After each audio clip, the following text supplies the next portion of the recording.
Janine from Taylor, Arkansas, has a question about trailer paint. Yeah, she's looking to paint over this, Tom. And I think you've seen this kind of finish before. Janine writes, I'd like to paint over the wallpaper in my trailer, and I watched a video about the process, but I have questions. Do I need to wash the walls? If so, what do I use? And if what kind of paint do you recommend? Because I'm doing this on my own. What's your advice? Okay, I'm familiar with that product because a lot of mobile homes, I shouldn't say mobile homes, but manufactured homes has that. It's a vinyl panel that goes up, and then it has the strips to cover the joint, so there's no joint compound, there's no taping and floating, there's no texturing. But usually on those, and it's an easy way to test it, you can paint directly to it.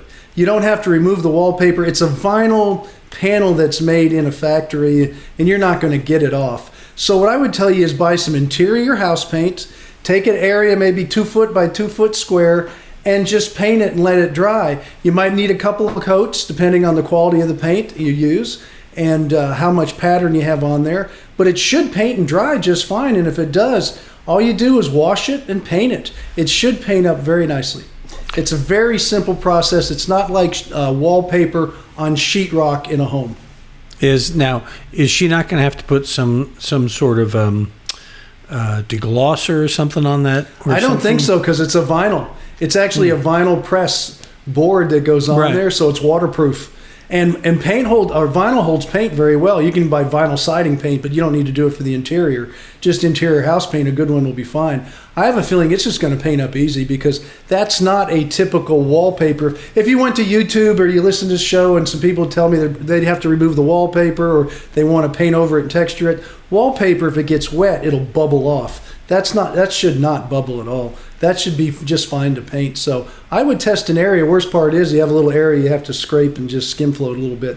I don't think you're going to have to. I think that'll paint just fine. I actually had that product in my old beach house in Galveston, which was a production home built in 1960 up on stilts. We loved it. I had it for 20 years. It's still there on the beach. And me and the kids, we grew up down there. I grew up with the kid. I grew up as the kids grew up down there.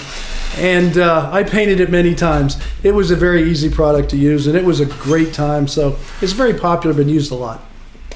Got a question? Tom can help you out just like that. Go visit HomeShowRadio.com. Click on the blue Ask Tom button. It'll bring you to this page you're seeing right over here. You can fill out the form. You can send us pictures. You can send us videos, whatever your heart desires, because Tom wants to help you. And if you send us your question, he'll do just that, and we'll do it in a video like this. And we'll post it at HomeShowRadio.com or the Home Show Radio Facebook page or the Home Show Radio YouTube channel.